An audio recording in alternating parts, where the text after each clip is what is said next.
Doctor ortho Ayurvedic oil and capsule. अब दर्द भी घुटने टेकेगा।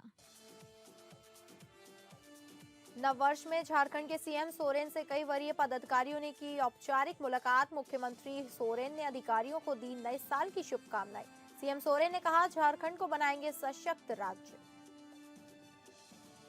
2022 के फुलवारी शरीफ आतंक साजिश मामले में पीएफआई के 2 संदिग्धों पर कार्रवाई। किशनगंज में एनआईए में 2 संदिग्धों के पूछताछ के लिए हिरासत में लिया। पूछताछ के बाद एक को छोड़ा।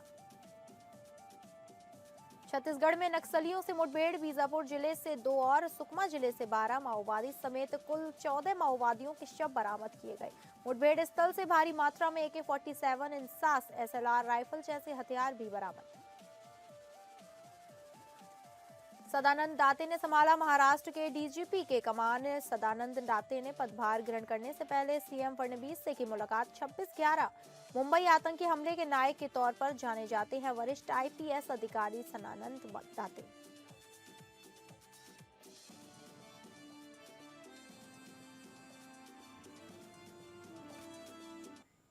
नमस्कार, आप सभी का स्वागत है स्टेट लाइव में और मैं हूं आपके साथ अंकिता सिंह। बुलेटिन की शुरुआत करेंगे झारखंड की खबरों से, जहां 2026 की शुरुआत होते ही झारखंड की राजधानी रांची के कांके रोड स्थित मुख्यमंत्री आवासीय कार्यालय में राज्य के कई वरीय प्रशासनिक और पुलिस पदाधिकारियों ने कल मुख्यमंत्री हेमंत सोरेन से शिष्टाचार भेंट की।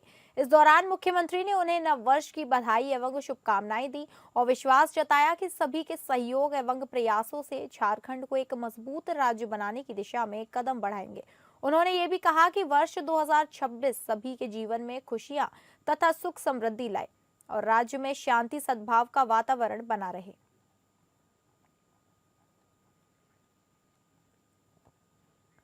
झारखंड के राज्यपाल संतोष गंगवार शुक्रवार की शाम देवघर पहुंचे। राजधानी रांची के लोक भवन से सड़क मार्ग होते हुए वह देवघर पहुंचे और देवघर पहुंचने के बाद उन्होंने बाबा बैजनाथ धाम मंदिर में जाकर पूजा अर्चना की। राज्यपाल के आने से पहले जिला प्रशासन ने सुबह से ही सारे रूट निर्धारित कर दिए थे, साथ ही मंदिर की सुरक्षा व्यवस्था को भी मजबूत और दुरुस्त कर दिए थे।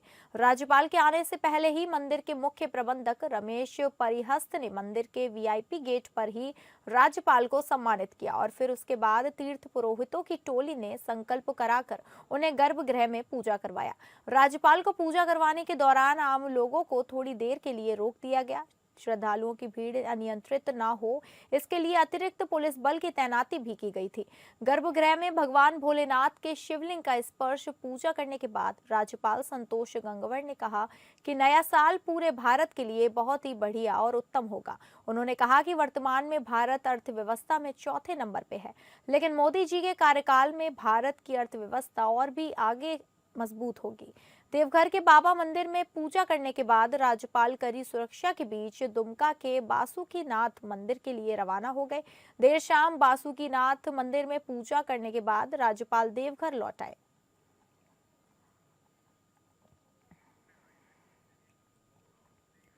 नगर निकाय चुनाव के संबंध में भाजपा द्वारा बोकारो जिले के चास में कार्यकर्ताओं की एक बैठक रखी गई, जिसमें प्रमुख तौर पर नगर निकाय चुनाव पर चर्चा करनी थी। इस कार्यक्रम में पूर्व नेता प्रतिपक्ष और चंदन कियारी विधायक अमर कुमार बावड़ी, पूर्व बोकारो विधायक बीरेंची नारायण और जिला अध्यक्ष जयदेव राय उपस्थित रहे। कार्यक्रम में पहुंचे झारखंड सरकार के पूर्व मंत्री और चंदन कियारी ने पूर्व विधायक अमन कुमार बावरी ने बताया कि हम 3 मांगों को लेकर 7 जनवरी को चास नगर निगम कार्यालय के समक्ष धरने पर बैठेंगे। हमारी पहली मांग है कि सरकार जल्द से जल्द नगर निकाय चुनाव की तिथि घोषित करे।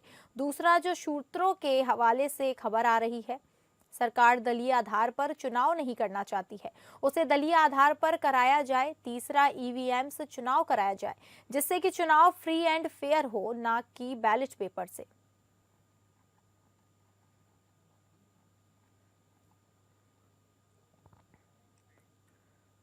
रांची में आज से शुरू हुए 2 दिवसीय ऑल इंडिया जजेट बैडमिंटन टूर्नामेंट का उद्घाटन झारखंड हाईकोर्ट के चीफ जस्टिस तरलोक सिंह चौहान द्वारा किया गया, जिसमें 9 राज्यों के 30 से अधिक हाईकोर्ट जज हिस्सा ले रहे हैं।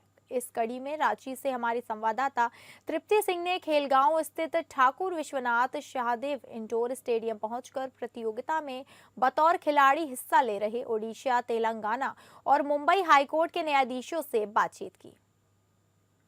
इस वक्त हम राजधानी रांची के खेलगांव स्थित ठाकुर विश्वनाथ शाहदेव इंडोर स्टेडियम में पहुंचे हैं, जहां पर आज और कल 2 दिनों का ये जो और सेकंड ऑल इंडिया जजेस बैडमिंटन चैंपियनशिप का आयोजन किया गया है। इस चैंपियनशिप में देश भर से 9 राज्यों के हाईकोर्ट के 30 जजों को आप अपना कौशल दिखाते हुए देख पाएंगे और इसी कड़ी में बात करने के लिए हमारे बीच मौजूद हैं कुछ झारखंड हाईकोर्ट से लेकर तमाम हाईकोर्ट के जो जज, उनसे भी बात करेंगे। एक्चुअली लास्ट ईयर उड़ीसा में ये पहली बार खेला गया था।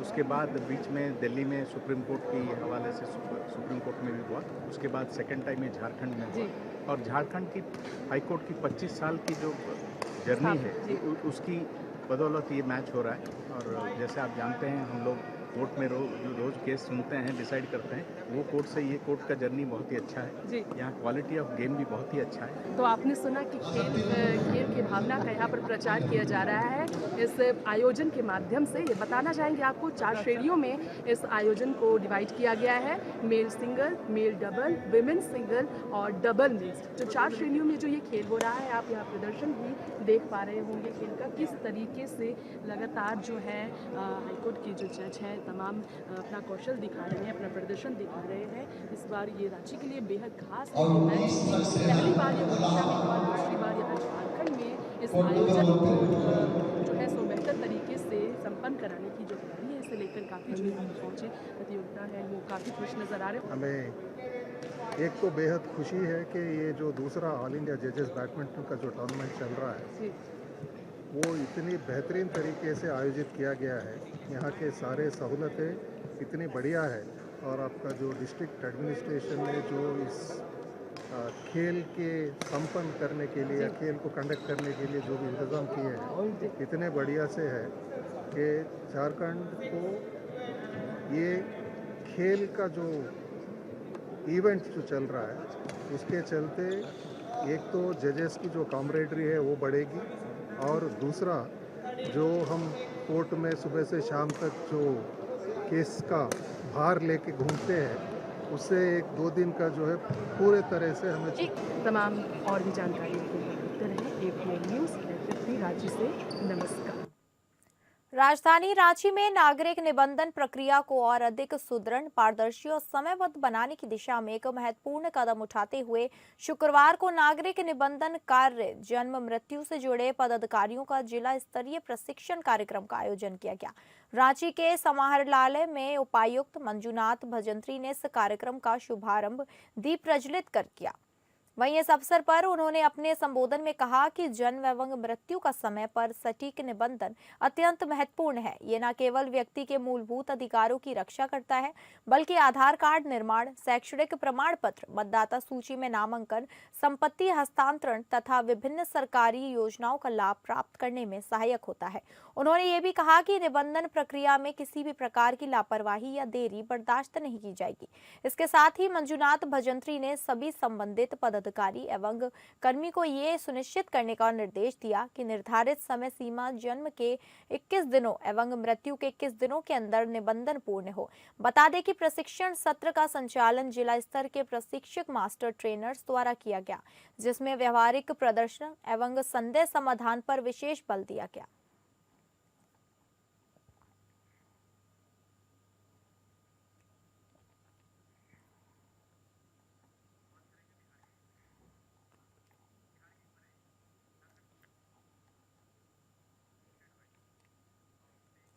अब रुक करेंगे बिहार की खबरों की, जहां एनआईए ने शुक्रवार को बिहार के किशनगंज जिले में बड़ी कार्रवाई करते हुए फुलवारी शरीफ आतंक साजिश मामले से जुड़े 2 व्यक्तियों को हिरासत में लिया। दोनों को टाउन थाने में लाकर कई घंटों तक पूछताछ की गई। सूत्रों के अनुसार इन दोनों को पहले एनआईए ने नोटिस जारी किया था, जिसके बाद उन्हें हिरासत में लिया गया। हिरासत में लिए गए व्यक्तियों की पहचान उत्तर पल्ली निवासी महफूज आलम और आफ्ताब के रूप में हुई है। बताया जा रहा है कि महफूज आलम प्रतिबंधित संगठित संगठन popular front of India PFI का सक्रिय सदस्य है। पूछताछ के बाद आफ्ताब को छोड़ दिया गया, जबकि महफूज आलम से पूछताछ अभी भी जारी है। एनआईए की टीम मामले में किसी भी तरह की जानकारी देने से इनकार कर रही है। गौरतलब है कि यह कार्यवाही 2022 के फुलवारी शरीफ मामले से जुड़ी है, जिसमें पीएफआई के सदस्यों पर देश विरोधी गतिविधियों, आतंकी ट्रेनिंग कैंप चलाने और इंडिया 2047 जैसे दस्तावेज जैसे जरिए इस्लामिक शासन स्थापित करने की साजिश रचने के आरोप हैं। इस मामले में एनआईए ने अब तक कई गिरफ्तारियां की हैं। हाल ही में सितंबर 2025 में पीएफआई के बिहार प्रदेश अध्यक्ष महबूब आलम नदवी को भी किशनगंज से ही गिरफ्तार किया गया था। उससे पहले भी किशनगंज और सीमांचल क्षेत्र में पीएफआई से जुड़े कई संदिग्धों पर एनआईए की नजर थी। सूत्र बताते हैं कि एनआईए की यह कार्यवाही फुलवारी शरीफ मॉड्यूल को पूरी तरह खत्म करने और पीएफआई के अवशेषों को नेस्तन नाबूद करने की दिशा में है। किशनगंज सीमांचल का हिस्सा होने के कारण नेपाल बॉर्डर से सटे होने और संवेदनशील क्षेत्र होने से यहाँ जांच एजेंसियां सक्रिय रहती हैं। वहीं पीएफआई पर 2022 में केंद्र सरकार ने प्रतिबंध लगा दिया था, जिसके बाद से एनआईए लगातार इसके नेटवर्क पर छापेमारी और गिरफ्तारियां कर रही है। स्थानीय स्तर पर इस कार्यवाही से क्षेत्र में सुरक्षा व्यवस्था को और मजबूत किया गया है। एनआईए की टीम ने थाने में पूछताछ के दौरान कड़ी सुरक्षा इंतजाम रखे। हालांकि आधिकारिक तौर पर एनआईए ने इस कार्यवाही पर चुप्पी साध रखी है, लेकिन सूत्रों का कहना है कि जांच में महत्वपूर्ण सुराग मिल सकते हैं। फुलवारी शरीफ मामला बिहार में पीएफआई की गतिविधियों का बड़ा खुलासा है, जिसमें हथियार ट्रेनिंग, फंडिंग और राष्ट्र विरोधी प्रोपेगेंडा के आरोप लगे थे। इस मामले में अब तक 19 से अधिक आरोपी गिरफ्तार हो चुके हैं। एनआईए की यह ताजा कार्यवाही दर्शाती है कि जांच अभी भी जारी है और पीएफआई के छिपे सदस्यों पर शिकंजा कसता जा रहा है।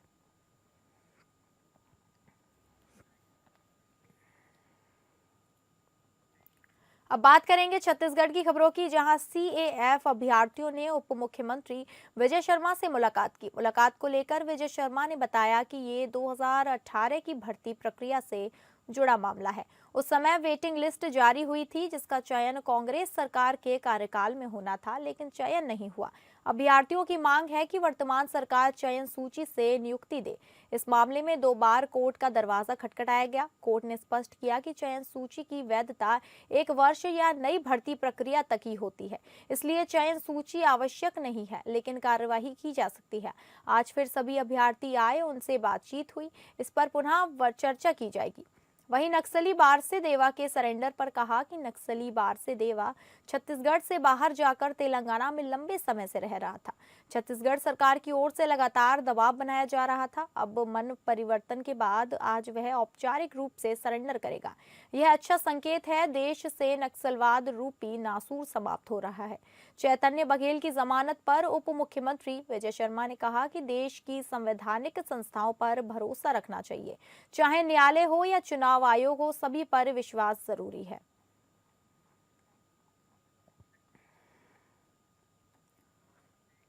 बस्तर रेंज में नक्सल विरोधी अभियानों के दौरान सुरक्षा बलों द्वारा कुल 14 नक्सलियों के शव बरामद किए गए। बीजापुर जिले से 2 तथा सुकमा जिले से 12 माओवादी समेत कुल 14 माओवादियों के शव बरामद किए गए। मुठभेड़ स्थल से भारी मात्रा में AK-47, इंसास, SLR राइफल जैसे हथियार भी बरामद किए गए। बीजापुर एवं सुकमा जिले के दक्षिणी क्षेत्र में सशस्त्र माओवादियों की मौजूदगी की पुख्ता सूचना के आधार पर सुरक्षा बलों द्वारा सर्च ऑपरेशन प्रारंभ किया गया। अभियान के तहत दक्षिण बस्तर क्षेत्र में डीआरजी की टीमें रवाना की गई थी। ऑपरेशन के दौरान बीजापुर जिले में डीआरजी और माओवादियों के बीच रुक रुक कर मुठभेड़ जारी है। वहीं सुकमा जिले में भी सुरक्षा बलों एवं नक्सलियों के बीच रुक रुक कर फायरिंग की स्थिति बनी हुई है। अब तक सर्च ऑपरेशन के दौरान मुठभेड़ स्थलों से कुल 14 माओवादियों के शव बरामद किए गए हैं, जिनमें बीजापुर जिले से 2 और सुकमा जिले से 12 माओवादी शामिल हैं।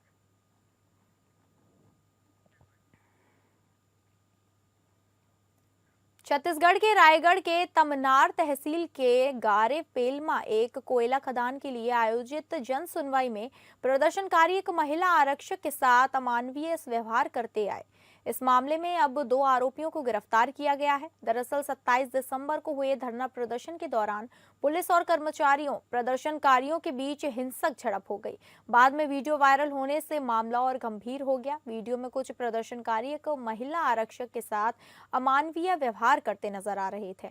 2 दिन बाद 14 प्रभावित गांव के ग्रामीण लिब्रा CHP चौक में धरने पर बैठ गए। इसी दौरान पुलिस और आंदोलनकारियों के बीच झड़प हो गई।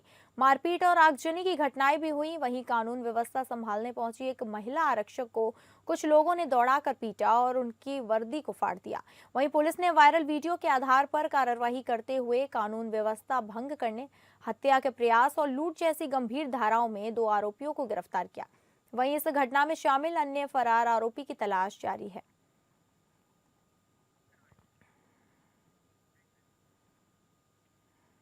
बात करेंगे मध्य प्रदेश की खबरों की, जहां कुछ दिन पहले ही इंदौर में दूषित पानी पीने से कई लोगों की मौत होने और उसे कैलाश विजयवर्गीय से सवाल करने वाले पत्रकार के साथ अभद्र व्यवहार करने के मामले में कांग्रेस प्रदेश अध्यक्ष जीतू पटवारी ने पलटवार किया है। उन्होंने कहा कि भाजपा सत्ता के मद में चूर हो गई है।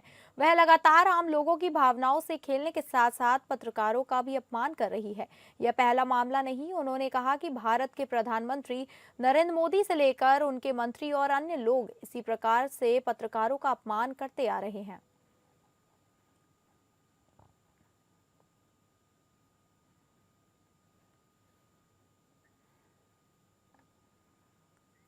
अब रुक करेंगे महाराष्ट्र की खबरों की, जहां महाराष्ट्र की डीजीपी रश्मि शुक्ला को औपचारिक रूप से विदाई दी गई। उनके स्थान पर 1990 बैच के समर्पित और वरिष्ठ IPS अधिकारी श्री सदानंद दाते ने आज महाराष्ट्र के नए पुलिस महानिदेशक के रूप में पदभार ग्रहण किया। सदानंद दाते को देश 26/11 मुंबई आतंकी हमलों के नायक के तौर पर जानता है।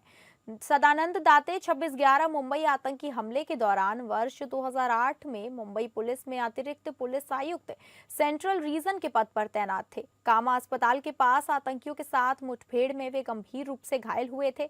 बावजूद इसके उन्होंने ऑपरेशन का नेतृत्व किया। उनके आदम्य साहस के लिए उन्हें राष्ट्रपति पुलिस पदक वीरता से सम्मानित किया गया था। DGP बनने से पहले सदानंद दाते देश की प्रमुख आतंकवाद रोधी एजेंसी NI के महानिदेशक रह चुके हैं। इसके अलावा उन्होंने CBI, CRPF और महाराष्ट्र ATS में भी महत्वपूर्ण पदों पर सेवाएं दी हैं। सदानंद दाते ने पदभार ग्रहण करने से पहले आज मुख्यमंत्री देवेंद्र फडणवीस से मुलाकात की। यह मुलाकात मुंबई स्थित मुख्यमंत्री के आवास पर हुई, जिसे एक गुडविल विजिट के रूप में देखा जा रहा है। महाराष्ट्र मुख्यमंत्री कार्यालय ने इस मुलाकात की तस्वीर सोशल मीडिया प्लेटफॉर्म X पर साझा की है। महाराष्ट्र के अमरावती नगर निगम चुनाव के बैकग्राउंड में महायुति में अंदरूनी पॉलिटिक्स एक बार फिर गर्मा गई है और यह साफ हो गया है कि MLA रवि राणा की बगावत अब भी जारी है। हालांकि हाल ही में रेवेन्यू मिनिस्टर चंद्रशेखर बावनकुले और MLA रवि राणा के बीच मीटिंग हुई थी, लेकिन रवि राणा ने साफ किया कि युवा स्वाभिमान संगठन के कैंडिडेट पीछे नहीं हटेंगे। उन्होंने बताया कि अमरावती नगर निगम के करीब 34 से 35 वार्ड में युवा स्वाभिमान संगठन के कैंडिडेट चुनाव मैदान में बने रहेंगे। इस स्थिति के चलते अमरावती नगर निगम में बीजेपी और युवा स्वाभिमान संगठन के बीच फ्रेंडली फाइट देखने को मिलेगी। रवि राणा ने कहा कि जिन वार्ड में बीजेपी मजबूत है वहां बीजेपी कैंडिडेट चुने जाएंगे, जबकि जिन वार्ड में युवा स्वाभिमान संगठन के कैंडिडेट मजबूत हैं वहां हालात के हिसाब से उन्हें सपोर्ट किया जाएगा। उन्होंने ये भी साफ किया कि आज कुल 68 कैंडिडेट के नाम वापस लिया गया है, जिनमें बीजेपी, युवा स्वाभिमान संगठन और दोनों पार्टियों के कुछ बागी कैंडिडेट शामिल हैं। महायुति में तालमेल पर जहां सवालिया निशान है, वहीं लोकल लेवल पर पॉलिटिकल ताकत दिखाने की कोशिश की तस्वीर भी है।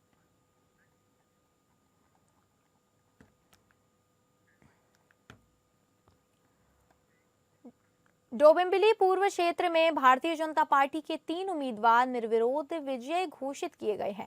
पैनल क्रमांक 26A से मुकुंद पेडगेकर, पैनल क्रमांक 27D से महेश पाटिल और प्रभाग क्रमांक 19 का से साई सेलार का निर्विरोध निर्वाचन हुआ। महेश पाटिल के मुकाबले में महाराष्ट्र नवनिर्माण सेना मनसे के उम्मीदवार मनोज घरत ने अपना नामांकन पत्र वापस लिया। वहीं मुकुंद पेडणेकर के सामने ठाकरे गुट के उम्मीदवार राहुल भगत ने भी अपनी उम्मीदवारी वापस ले ली, जिसके चलते भाजपा के इन उम्मीदवारों का निर्विरोध चयन सुनिश्चित हुआ। इस परिणाम से डोंबिवली पूर्व क्षेत्र में भाजपा की स्थिति और अधिक मजबूत हुई है।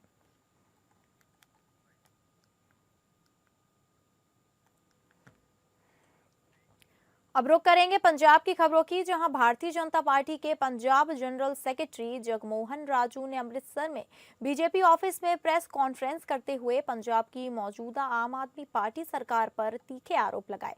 उन्होंने कहा कि नया साल पंजाब में खुशहाली ला सकता है, लेकिन यह दुख की बात है कि राज्य सरकार एक विवाद से दूसरे विवाद में उलझी हुई है, जबकि असली मुद्दों पर ध्यान नहीं दिया जा रहा है। जगमोहन राजू ने कहा कि मुख्यमंत्री भगवंत मान द्वारा बुलाया गया विधानसभा का स्पेशल सेशन सिर्फ विवाद पैदा करने के लिए था। उन्होंने आरोप लगाया कि गैंगस्टर राज, ड्रग्स, बढ़ते कर्ज और किसानों मजदूरों के मुद्दों पर कोई सीरियस चर्चा नहीं हुई। बीजेपी नेता ने कहा कि सरकार एमजी नरेगा स्कीम का नाम बदलने को लेकर केंद्र सरकार को गलत तरीके से घेर रही है। उन्होंने कहा कि केंद्र सरकार द्वारा डेवलप किए गए Bharat guarantee for employment and livelihood mission के तहत किए गए बदलाव भ्रष्टाचार को रोकने के लिए है। पंजाब समेत कुछ राज्यों में शिकायतें मिली थी कि एमजी नरेगा के नाम काम सिर्फ सत्ताधारी पार्टी के सपोर्टर्स को दिया जा रहा है।